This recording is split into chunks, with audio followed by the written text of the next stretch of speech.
From about 15 years on up, a great deal of my thoughts were basically unshareable. We are all evil in some form or another. Yes, I am not 100%, but I am evil. My mother was a sick, angry, hungry, and very sad woman. I hated her, but I wanted to love my mother. This is Serial Killing, a podcast. Hello again, and welcome to Serial Killing, a podcast, where we sometimes veer off the serial killer path to delve into other topics within our beloved true crime community. Special thanks to my patrons who voted for this episode. Thank you so much. You are truly appreciated. And for anyone else, please feel free to join my Patreon so that you can vote on who will be covered next or get early access to the podcasts. Like, share, and subscribe. It just might help our little community grow. So today's podcast was voted for by patrons and will be on the actress Frances Farmer and her tragic story. Frances Elena Farmer was born on September 19th, 1913 in Seattle, Washington. So as we do, let's get into some history for that time. In 1913, the 16th Amendment was ratified, authorizing the federal government to impose and collect income taxes on all sources of income, not just some. The infamous Rosa Parks was born this year in Tuskegee, Alabama. The 13th Dalai Lama declared the independence of Tibet from Qing Dynasty China. Joseph Stalin was arrested this year by the Russian secret police and exiled to Siberia. The House of Romanov celebrated its 300th anniversary of its succession to the throne amidst an outpouring of monarchist sentiment in Russia. Woodrow Wilson became the 28th president of the U.S. King George I of Greece is assassinated after 50 years on the throne. He is succeeded by his son, Constantine I. A major industrial strike occurred in the Black Country of England, involving 25,000 workers and threatening preparations for World War I in naval and steel industries. The workers demanded 23 shillings minimum wage. Also in 1913, Adolf Hitler himself moved from Austria to Germany. The Parliament of South Africa passed the Natives Land Act, limiting land ownership for blacks to black territories. Romania declared war on Bulgaria. The Treaty of Constantinople was signed in Istanbul between the Ottoman Empire and the Kingdom of Bulgaria. Also in 1913, Italy returned the famous Mona Lisa painting to France. Other famous people born in 1913 include Richard Nixon, who would go on to eventually become the President of the U.S., Etta Baker, Gerald Ford, who would also go on to be a future President of the U.S., and celebrated actress Vivien Leigh, who played Scarlett O'Hara in Gone with the Wind. So this was the atmosphere that Frances was born into. So her parents were Ernest Melvin Farmer and Cora Lillian Van Ornum Farmer.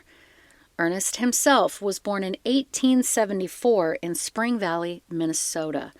His father, John, had been born in 1823 in Burke, Vermont. Ernest's mother was Susan, his parents having been married in 1869. Now, John did have a previous marriage to a woman named Maria and had 3 children, but she died in 1866 at the age of 35. From what? Well, I couldn't find, but back in those days it could have been from a number of things. So Ernest was the product of his father's second marriage, and he was one of 5 siblings from Susan, so 8 siblings total. John had been a lawyer and Minnesota politician and a Speaker of the Minnesota House of Representatives. He later served in the Senate and eventually was a judge for the 10th Judicial District. Now, Ernest himself would grow up and go on to law school to be a lawyer, just as his father had done. He met and married Lillian Van Ornum in 1906 in Pierce, Washington. Ernest was described by all sources as a good man with a pleasant personality. In other words, pleasant, quiet, good-natured, but his own grandson said that he could be a bit aloof emotionally. Otherwise, a pleasant man who was described as a moderately successful attorney. So Cora Lillian Van Ornum, who went by Lillian, was born in 1873 in Douglas, Oregon. Her father, Zacharias, had been born in 1828 in Asheville, New York, and had been pioneers who moved out west. He married Catherine Elizabeth Uli in 1849. Catherine's parents, John and Jemima Rowe, came from Waldwick, Wisconsin, from Truro, England. Together, Lillian's parents had a whopping 16 children, Lillian being number 7 in line. Lillian grew up and married a man by the name of William Mitchell when she was around 23 years old, and the couple did have one daughter together. While I couldn't find out much about William, his death year is after Frances was born, so this indicates a divorce, but for what? I don't know, although I'm sure we're going to get an idea. It was said that Lillian was quite the headstrong woman with a volatile temper, so perhaps that led to her first marriage dissolving. But she married Ernest, and the couple had a daughter who unfortunately died from pneumonia while she was still a baby. They then went on to have Wesley, then Edith, and finally Frances, the baby of the family. And by all accounts, the first 4 years of Frances's life seemed relatively low-key and wonderful. There were no indications that she had anything but a positive infancy and toddlerhood. But when Frances was just 4 years old, her mother's overbearing, headstrong, and high-tempered attitude became too much. Lillian and Ernest ultimately separated. Now, sources say that from the age of 4 until she was about 11 years old, Lillian uprooted the children and moved a number of times around California, including moving in with her sister of Lillian's in Los Angeles. So in 1925, when Frances was 12, her mother had moved the family to Chino, California, and very shortly after decided that, quote, caring for the children was interfering with her ability to work, end quote. And so she left her children with her sister, aka their aunt. The aunt then drove the children north to Albany, Oregon, and it was there that they caught a train going to Seattle, Washington to live with Ernest, their father. About being sent back to live with her father, Frances said, quote, in certain days, that train trip represented the end of my dependent childhood. I began to understand that there were certain things one could expect from adults and others that one could not expect. Being shunted from one household to another was a new adjustment, a fresh confusion, and I groped for ways to compensate for the disorder. End quote. It was said that, to help her sort through her feelings of being a burden to her mother, having to be uprooted and move often, she began writing, and she had a talent for it. But a year after Lillian sent her children away, well, her house burned down, and she was forced to move back to Seattle. Ernest allowed Lillian to move back into the family home, and he did attempt to repair their marriage and get back together, but Lillian would not have it. When Frances was 16 years old, they finally officially divorced, and Lillian moved into a different home in Bremerton, Washington. Her children stayed with their father. So as a child, Frances was described as bookish, as she did love to read and learn, and also quite lonely, as she kept to herself. She also demonstrated a talent for performing, and her mother encouraged her talents with voice and piano lessons. She made her stage debut at age 14, appearing with her older sister Edith in a West Seattle Congregational Church operetta titled The Pirate's Daughter. Once Frances was in high school, she seemed to really blossom and was on the debate team and was described as a fantastic debater and highly gifted writer, also being in the creative writing club.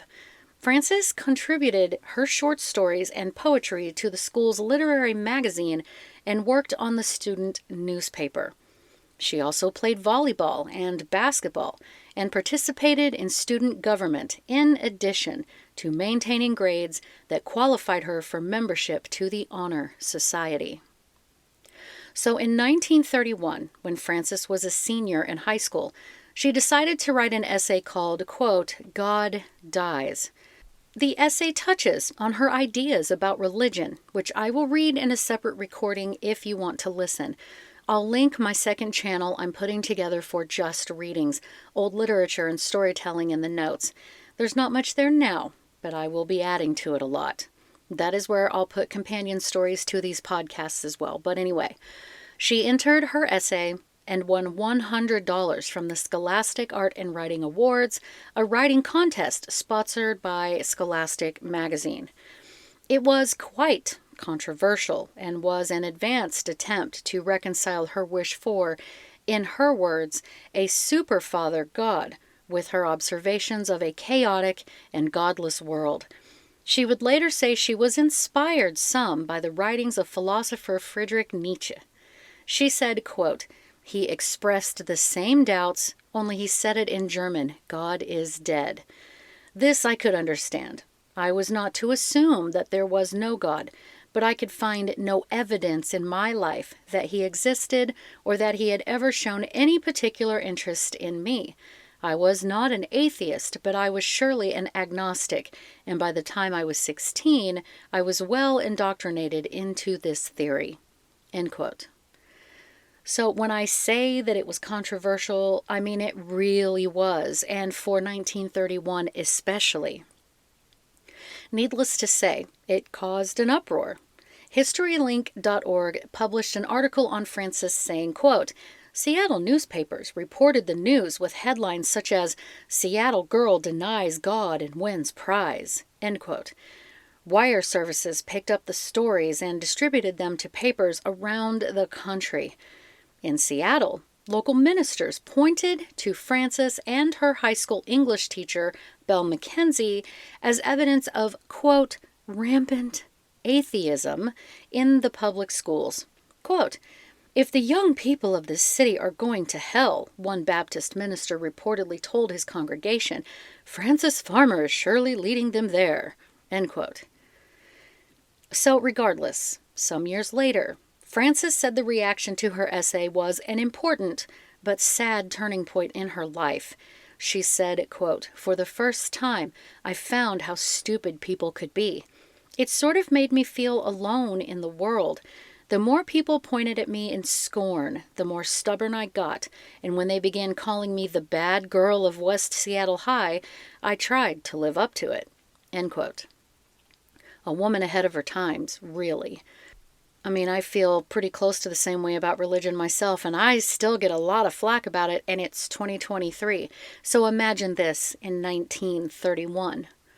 But after graduating high school, she started college at the University of Washington, and this is a good spot to stop and reflect on her childhood. So Frances' paternal grandfather was a hardworking and determined man who was a lawyer and politician, and her father had become a lawyer himself. But between most sources, it seems that Ernest wasn't really very successful at it. So while Frances was born into a fairly predominant family, the Farmers were not as, financially stable as one would think. Lillian came from recent pioneers and was described across the board as a headstrong, stubborn woman who was pretty cantankerous, one of my favorite words. So we can infer, a little bit about this dynamic. Lillian did work outside of the home when Ernest married her, and going into the marriage, one would think that he would have been aware of what her personality was like. But if she was a take-charge kind of woman, well, that might have been a point in her favor for him, considering he was a little wishy-washy, so to speak. But he bit off more than he could chew for sure, and with her personality, we could also assume that she wasn't terribly talented at hiding all of that from her own children. And so that begs the question, did the children possibly witness her belittling and fighting with their father? Well, the chances are pretty likely. And then Lillian left her husband, took the kids, and moved south to California. And it was said that she uprooted and moved the kids quite a few times before deciding that caring for the children was getting in the way of her career. So she dropped them off with her sister and left. Effectively, she abandoned her children. So let's take a look at that. An article written for the CPSDFoundation.org tackled the long-term effects of maternal abandonment.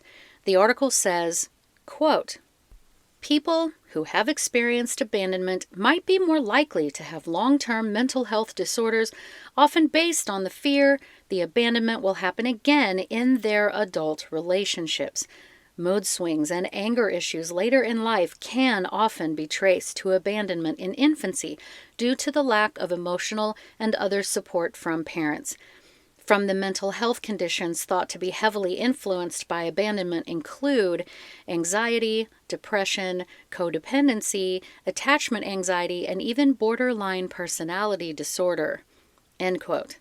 And, guys, we've talked many times about how very hard it is on children who are uprooted and moved several times because it leaves them always feeling like the odd child out.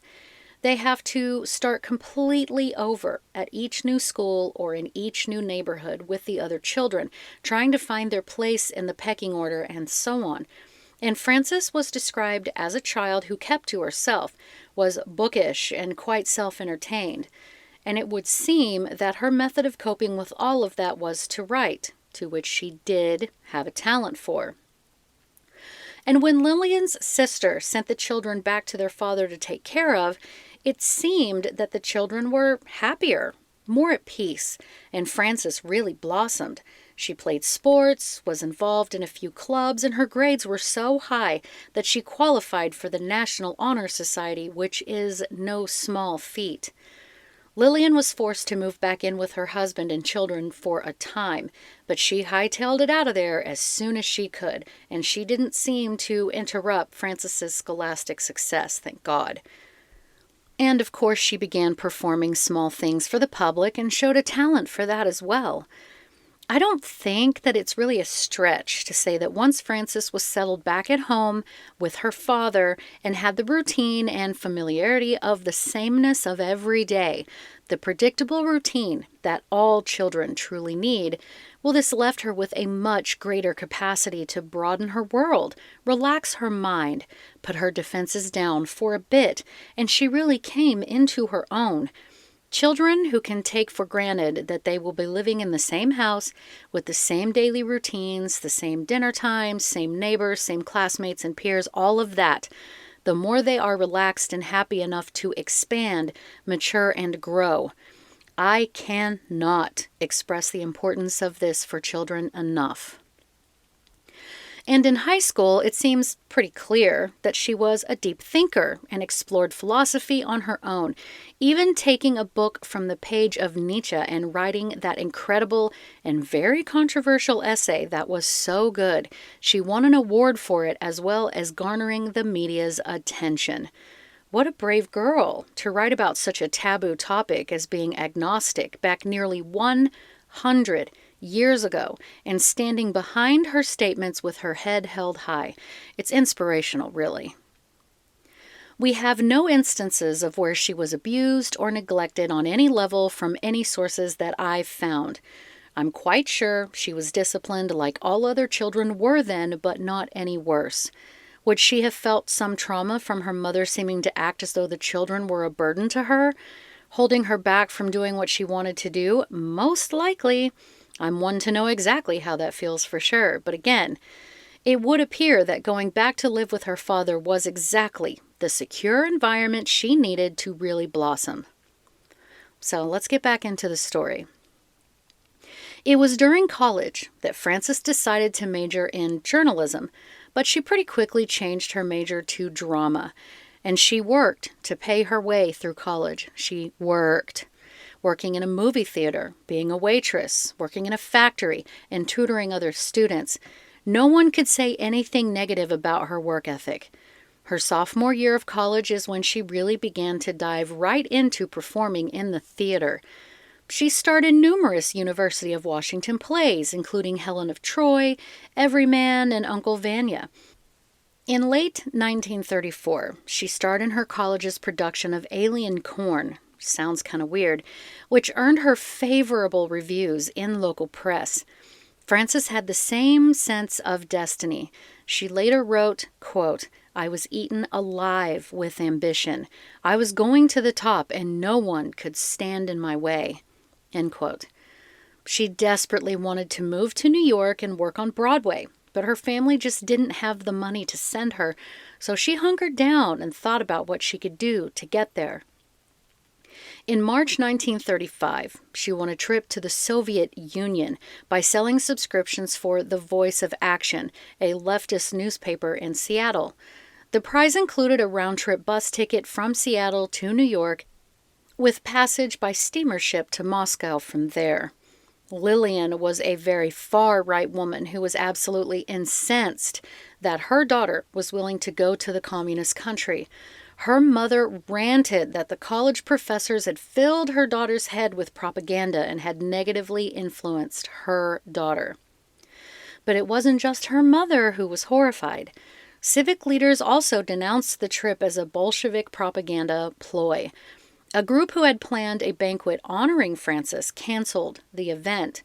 But she would later say that she had absolutely no interest in communism, that she had just wanted to study Russian theater, which was world-renowned.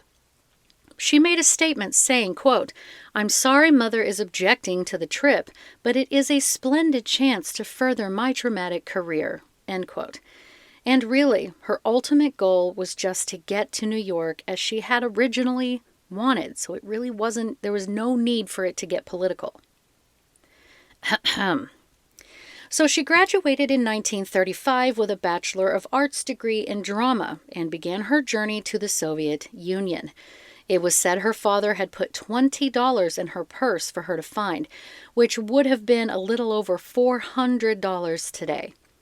She went to Moscow as planned, but when she returned and landed back in New York, she cashed in her return bus ticket home for $25, which would have been over $500 today. She rented a room and began making the rounds of casting offices. Frances met a talent agent who got her in touch with the Paramount Pictures talent scout, who scheduled her for some screen tests. On her 22nd birthday, she was signed to a 7-year contract with Paramount, and after this, she moved to Los Angeles to begin working. Now, Frances immediately began making kind of lower-budget movies, but when she starred in a movie with Bing Crosby titled Rhythm on the Range, she became a very popular celebrity nearly overnight, as can happen in Hollywood. And as her popularity skyrocketed, the executives told her it was time to quit being so introverted. Quit being such a homebody and get out there and act like a rich and famous movie star. And she was very grateful for the fantastic paycheck that comes with being a movie star. But she sincerely wanted no part in the drama of being a Hollywood starlet. She always believed that movies were, okay work, but it wasn't legitimate like the theater was, at least to her. But Frances did give in a little, begrudgingly posing for all of the glamour photos the studio demanded of her, looking sleek and sexy as was expected of her. But in her own time, she dressed as she damn well pleased and refused to change her name when they begged her to. She worked with vocal coaches because her voice was a tad lower than most women in the industry, all the things. So we are beginning to see that perhaps she inherited some of her mother's stubbornness, which was probably a good thing for her during this time in her life. But they did basically stay on her ass about, dating other popular actors and being about town, so to speak. So it is speculated that, in order to put a stop to the constant harassment about it, she impulsively married another up-and-coming actor who went by the name of Leif Erikson after the Viking. The marriage lasted all of a year, but within that year, she had made 4 more movies. The last of what many critics regarded as her best film, Come and Get It. The movie, based on the book, had Frances performing 2 roles as a world-weary cabaret singer and her virginal daughter, so she played both characters. Photoplay magazine called her performance in this movie, quote, sensationally brilliant. Her male co-star, in his later years, said that she was the best actress he had ever worked with, and a gossip columnist predicted that she would be the next Greta Garbo. Now that is big. If you don't know who Greta Garbo is, go have a looky-loo. But another male co-star said about Frances, quote, the nicest thing I can say about Frances Farmer is that she is unbearable, end quote. And some of the press were less than happy with her because, she did try to avoid reporters and paparazzi, and they started stating she was cold and aloof. And she was still fighting those in control about not promoting her as nothing more than a sex symbol. She truly wanted to be taken seriously as an actor. So then she began being labeled as difficult, as I'm sure you can all imagine. But she continued to take roles and make movies. So in 1937, 25-year-old Frances decided to head back to New York to be on the live stage, and she was offered a great role in a play that was met with success, having a total of 248 performances. Can you believe that? That is amazing. So during this time, she and the playwright of her production, Clifford Odets, began quite the scandalous and torrid affair. However, Clifford was married to another actress, and his wife had been overseas for a time. Their tempestuous and emotionally devastating affair ended suddenly when Clifford sent her a note that read, quote, my wife returns from Europe today, and I feel it best for us never to see each other again, end quote. Oh, she got ghosted by paper text. But, this would be a turning point for Frances, who now began drinking heavily. In 1938, her agent, who had arranged the initial screen test for Paramount, sued her for $75,000, which would be over $1.5 million today. In back, quote, manager's fees, might I add. But she won her case. But this was another pretty big complication that just added to her stress. Also this year, she began production on a movie co-starring her own husband when she discovered she was pregnant. Leif was very upset about the pregnancy because he thought it would be the end of his career, and he urged her to get an abortion. She finally gave in, and the surgery was performed, but it left her unable to ever have children again. She said she continued to make movies, but she had also played a part on Broadway the next year, but the critics were very harsh, as they often are, and this broke her heart terribly. But she was hired for another Broadway play, but at this point, she was binge drinking to self-medicate for what is thought to be depression, and finally was basically forced to quit and was labeled as unprofessional. She tucked tail, returned to Los Angeles, and continued starring in movies, though they were low budget and didn't make much money at the box office. One movie in 1942, she really only played a small supporting role. So always fighting the stigmas of being a beauty in Hollywood, she fought with Paramount until they finally suspended her. She would later go on to say that she could feel herself slipping away. To add to her drinking, she began taking amphetamines, which we all know were intensely pushed on actresses back in those days, to keep that slim figure. And then after her husband began an affair with another actress, the two divorced. He married his mistress literally the next day. And then later that same year, Frances was ultimately arrested for driving drunk while having the car's headlights on during a World War II wartime blackout. And it was said that she was quite verbally belligerent to the officers. She was fined $500, which would be just under $10,000 today, and the judge forbade her from drinking.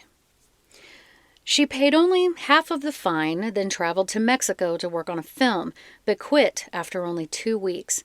She went home to her rented home, only to find that her family had effectively moved her out and put her up in a hotel in Hollywood because they said she was running out of money. In early 1943, she walked onto set one day to begin working on another film when, and again, this was the very first day, she slapped her hairdresser, who fell and suffered a dislocated jaw. That must have been some slap. So, of course, the hairdresser called the police, who found an open warrant out on Frances for not finishing paying her fine, and she was arrested at her hotel later that night, and it was said she was sleeping drunk and was drug out naked, booked on charges of assault and violation of probation. According to a newspaper from the day, Frances admitted she had been drinking, quote, everything I could get my hands on, including Benzedrine. The judge sentenced her to 180 days in jail. Her extreme behavior was the stuff of legends during that court appearance, in that she, quote, floored a matron, bruised an officer, and suffered some rufflement on her own part, end quote, when police refused to let her use a telephone after her sentencing. They then had to remove her shoes as they carried her off to her cell in order to prevent injury as she was kicking at them. And if you want to see, there's a very famous photo of her being carried out of the courtroom, and she does look mighty rough. Her eyes were allegedly quite bloodshot, her blonde hair all knotted and matted, and her suit wrinkled. She was described as defiant and sarcastic. So Frances's older brother's wife had been in the courtroom and had witnessed the absolute shit show that it had been, and it was decided by the family that, perhaps being in a psychiatric institution would be better for Frances than prison.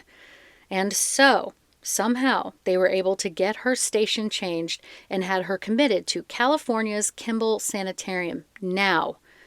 According to the Historical Society of Crescenta Valley, quote, the valley had become a mecca for health seekers, and several hospitals, rest homes, and sanitariums had cropped up, including some, like Kimball Sanitarium, that treated mental illness. Expansion plans for Kimball's facility were fought down by residents uncomfortable with the valley's growing reputation as the place where the nuts are. I'm doing air quotes. Kimball Sanitarium was possibly the sanitarium that Bela Lugosi, the guy who played the super old school Dracula, used to fight his morphine addiction as portrayed in the film Ed Wood's. This is also the sanitarium where actress Frances Farmer was first committed for insulin shock therapy. End quote. That's right, folks. After she was admitted, she was evaluated and diagnosed as having manic depressive episodes, and then later it was changed to paranoid schizophrenia. And she was in fact given insulin shock therapy, which was a standard practice then, but it was a horrific experience. Now, insulin shock therapy, also called insulin coma therapy, is a form of psychiatric treatment in which patients were given increasingly large doses of insulin in order to induce hypoglycemia, or low blood glucose, or low blood sugar as it's commonly called, and then coma. This treatment pattern was repeated 6 days a week over the course of months, and in some instances a year or more, with steady increases of insulin dose to produce deeper states of coma. Some patients experienced as many as 50 or 60 episodes of unconsciousness over the duration of therapy. Various effects were experienced by patients during and after insulin shock therapy. According to Britannica, immediately following injection, patients exhibited a range of symptoms, including paleness, sweating, and restlessness, followed by deep sleep and finally coma. Patients were at high risk of very low blood sugar and even seizures when not receiving treatment, necessitating constant monitoring by nursing staff, and, following completion of the full course of therapy, patients were oftentimes left obese, owing to the effects of the repeated glucose injections. Many patients also developed brain damage, which sometimes was erroneously perceived by psychiatrists as an improvement in their mental condition. Treatment also sometimes resulted in death. Estimates of the fatality rate in insulin shock therapy vary from 1 to nearly 5%, so this treatment was no joke. And let us not forget her mother, Lillian, right? So later, Lillian would say Frances was only just suffering from, quote, nervous exhaustion caused by, quote, consistently being cast as a professional harlot in motion pictures, end quote. And she might have been onto something there, but eventually her mother would blame her daughter's breakdown on international communism, of all things. And after 9 months of this, she simply walked out of the institute one afternoon and traveled to her half-sister Rita's house over 20 miles or 32 kilometers away. She called Lillian to complain about how they had treated her at the sanitarium, so Lillian came from Seattle down to Los Angeles and escorted Frances back up to Seattle. But then her mother, who was awarded guardianship over Frances, filed a complaint in King County Superior Court asking that her daughter be designated, quote, an insane person, and turned around and checked her into Western State Hospital. Mothers, am I right? So Frances would later write, quote, Mama and I had fought, argued, threatened, and screamed until it had finally come down to a climax of 2 exhausted women sitting across from each other in a small, cluttered kitchen. We were enemies who had grown tired of pretending. End quote. She would spend most of the next 6 years in mental institutions for treatment of what was variously diagnosed as manic depressive psychosis originally, to her having split personality, to schizophrenia with paranoid delusions, or simple depression. She was subjected to continuous electroshock therapy sessions 2 to 3 times a week, usually. She also stated in a later television show, quote, it was very much like anyone else's that it is admitted to a public institution. They don't have means for individual psychiatric care. There's only so many beds available. I stood in line with 15 or 20 girls like myself in the hospital for one reason or another. We received shots or hydrotherapy baths or electric shock treatment. This was supposed to relax the tensions and keep us quiet, which it did. I don't blame the hospital at all. I think that they did everything in their power to take care of the enormous number of people they had, but I really don't think it helped me much. End quote. Now, Frances claimed that she had been brutalized and mistreated in various and disturbing ways, including being forced to eat her own feces and act as a sex slave for male doctors and orderlies. She recounted her stay in the state asylum as unbearable terror, stating, quote, I was raped by orderlies, gnawed on by rats, and poisoned by tainted food. I was chained in padded cells, strapped into straitjackets, and half drowned in ice baths, end quote. So given these conditions of overcrowding and everything else we all know all too well, hospitals were naturally interested in anything that promised to help psychologically disabled people leave the institution and return to useful lives. And a more than effective procedure was the transorbital lobotomy. The procedure involved the insertion of a thin, ice pick-like instrument under a patient's eyelid and into the frontal lobes of the brain, where it was used to sever nerves thought to cause severe emotional disturbances. It was developed by Dr. Walter J. Freeman, a prominent Washington, D.C. neurologist and psychiatrist, whose motto was, quote, "Lobotomy gets 'em home." And he demonstrated this procedure in the very hospital that Frances was in. At some point, a photographer for a local Seattle newspaper took a photo of this demonstration, producing what has become the world's most famous lobotomy photograph. The image shows the doctor wielding his instrument on a comatose woman. The photographer later said that the woman in the photograph was Frances Farmer. Now, her family denied that it was her in the photograph, but the likeness is at least there. Frances said she had heard women on her ward pleading for lobotomies because, quote, they had been told the operation would sever the little nerve that controls one's sense of grief, end quote. Sense of grief. But she too denied the rumor, so I'll leave that for you to draw your own conclusions. Did she have a lobotomy? Did she not have one? I'm kind of 50-50. So it wasn't until 1950, when Frances was 37 years old, that she was paroled into the custody of her mother again. Reminds me of Ed Kemper, right? It's like the last person she should have been given to. But her mother lied to her and kept her under her thumb by indicating that she could be recommitted at any moment, that she had not been officially released. But Frances found out, albeit 3 years later, and put in an official request to end her mother's conservatorship. And side note, boy, doesn't that sound familiar. But she won her freedom back. She didn't immediately return to Hollywood, though, and in fact, she went to work at a hotel sorting laundry in Seattle for a time, met and married a perfectly reasonable man who worked as a city utility laborer.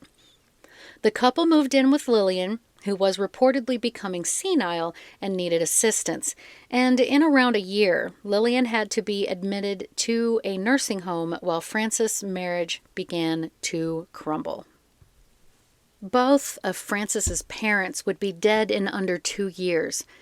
In 1957, she moved back to California and took a job as a bookkeeper and secretary at a professional photography studio.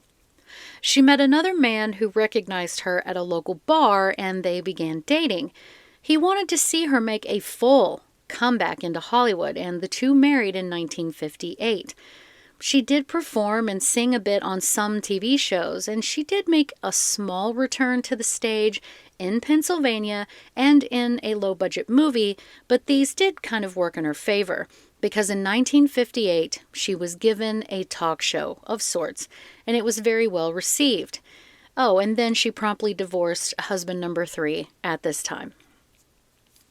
So in 1964, she lost her show because of supposed drinking binges, but she continued to get work on the stage. At this point, she was now 51 years old. The next year, she was involved in a drunk driving accident where she became sarcastic, we'll say, with the officer and was promptly arrested. But she bailed out quickly enough, and then she went to perform the next night, and she was met with thunderous applause, which caught her off guard.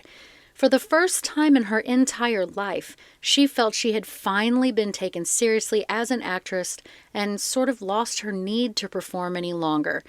From then on, she really painted, wrote poetry, and during the 60s, she began writing an autobiography, and she completely gave up drinking. In the spring of 1970, Frances was diagnosed with throat cancer, believed to be caused by her years and years of heavy smoking, and she died only months later. She is buried in Fishers, Indiana. With the help of her friend who was assisting her with her book, who finished it after her death, it is titled, quote, "Will There Really Be a Morning?" End quote.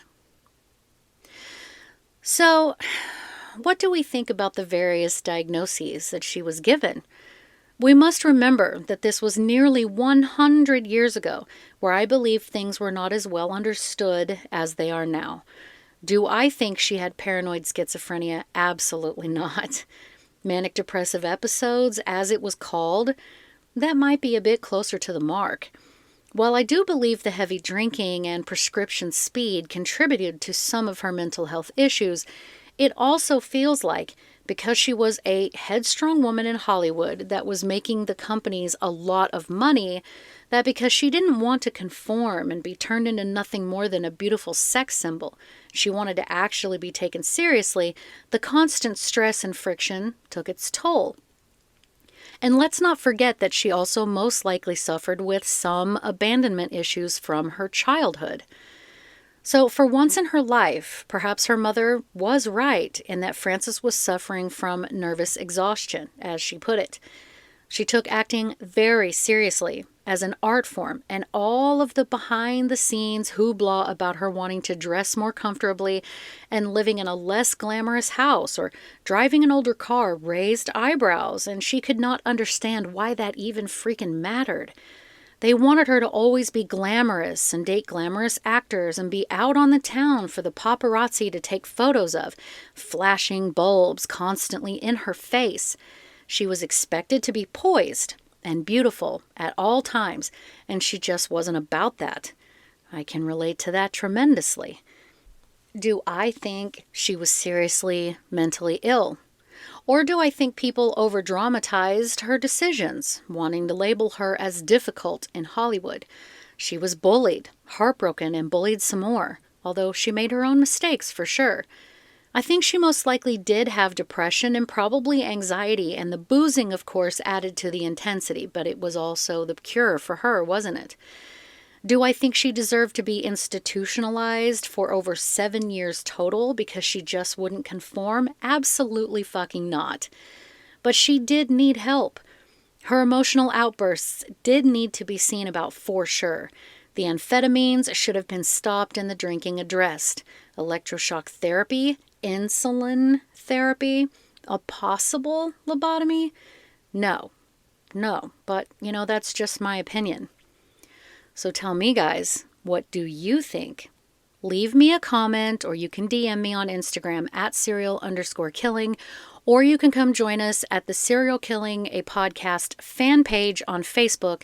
And I'm actually kind of running a contest over there, or a giveaway. It's not a contest. Gross. It's a giveaway where once we reach 500 people, then I'm going to pick someone at completely random, and I'm going to send you my favorite true crime book, hardcover, a t-shirt with the podcast thumbnail on it, and some other little goodies. So come on over and join. I'm super active on Instagram and on the Facebook fan page if you want to converse with me, and we talk about different cases. It's a lot of fun. But as always, thank you so much for listening, because I know you could be listening to anyone else, but you chose me, and I really appreciate that, guys. Thank you so much yet again. Have a great day. Anybody who killed more than 2 or 3 people was a mass murderer, and whether it was all at one place or over an extended period of time. And then in the early 80s, they came up with this differentiation called serial killing.